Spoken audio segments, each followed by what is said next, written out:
নমস্কার, আমি আশালতা। আজকে আমি আপনাদের চিকেন পকোড়া করে দেখাবো। খুব সহজে বানানো যায় এই চিকেন পকোড়া। তো চলুন দেখে নেওয়া যাক এই চিকেন পকোড়া কিভাবে বানাতে হয়। তো আমার এখানে 300 গ্রাম চিকেন আছে, বোনলেস চিকেন। আপনারা এটা হাড় সমেত চিকেনটাও নিতে পারেন। তো আমি এখানে বোনলেস চিকেন নিয়েছি। তো এর মধ্যে দিয়ে দেবো এক এক করে সব উপকরণ দিয়ে দেবো। নুন দিয়ে দিচ্ছি স্বাদ মতো, হলুদ দিয়ে দেবো, শুকনো লঙ্কার পাউডার অল্প একটু দিচ্ছি, কাশ্মীরি চিলি পাউডার, ধনে পাউডার, 1/4 টিস্পুন জিরা পাউডার দিয়ে দিচ্ছি, একটু চাট মশলা, অল্প একটু গোলমরিচের পাউডার, আর দিয়ে দেবো এখানে টক দই দিয়ে দেবো 2 টেবিল স্পুনের মতন দিয়ে দিচ্ছি। এটা ভালো করে ফেটে নিয়েছি।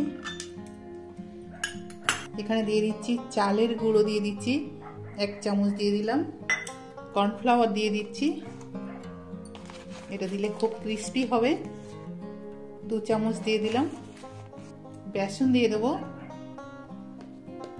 2 চামচ, আদা রসুন আর কাঁচা লঙ্কার পেস্ট দিয়ে দিচ্ছি 1 চামচ, লেবুর রস দিয়ে দেবো 1 চামচ দিয়ে দিচ্ছি, এবার দিয়ে দেবো একটা ডিম ফাটিয়ে দিয়ে দেবো,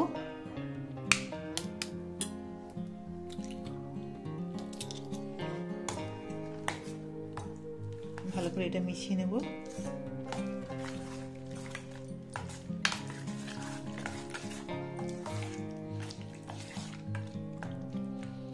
এবার এটা আধ ঘন্টার মতো আমি ম্যারিনেট করে রেখে দেবো।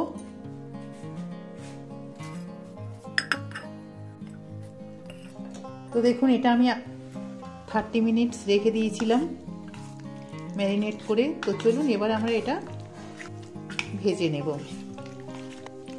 আবার একটু ভালো করে নেড়ে নেব।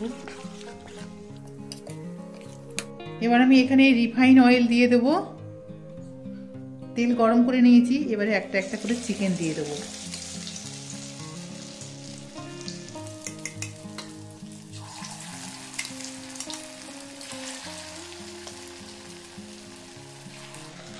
গ্যাসটা এখন আমি মিডিয়াম টু স্লোতে রেখে দিয়েছি।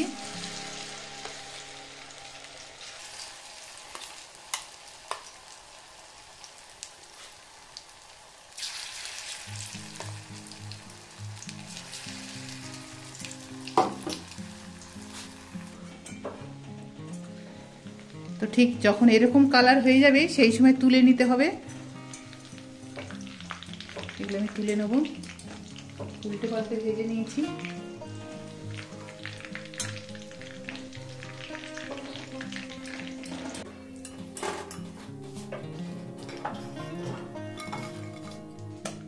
বাকি চিকেনগুলো ভেজে নিতে হবে।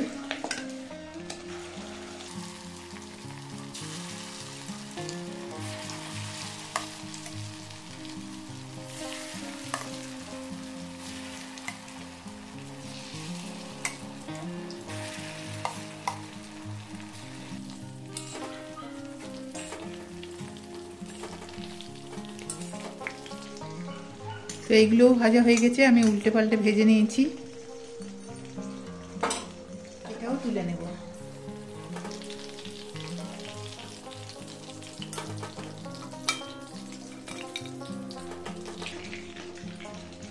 আমি চিকেনটা একটু ছোট ছোট করে কেটে নিয়েছি, এটা খুব ভালো সিদ্ধ হয়। তো দেখলেন তো চিকেন পকোড়াটা কত সহজে বানানো যায় আর খেতে দুর্দান্ত হয়, ভিতর থেকে নরম আর বাইরে থেকে ক্রিস্পি। তো এইভাবে আপনারা চিকেন পকোড়া বানাবেন আর চায়ের সাথে এনজয় করবেন। আর আমার রেসিপিটা আপনাদের কেমন লেগেছে আপনারা অবশ্যই কমেন্ট করে জানাবেন। আমার এই রেসিপিটা যদি আপনাদের ভালো লাগে তাহলে লাইক করবেন, শেয়ার করবেন, সাবস্ক্রাইব করবেন আর আমার বেল আইকনে ক্লিক করবেন। তাহলে নতুন নতুন ভিডিওর সাথে আপনারা আপডেট থাকতে পারবেন। নমস্কার।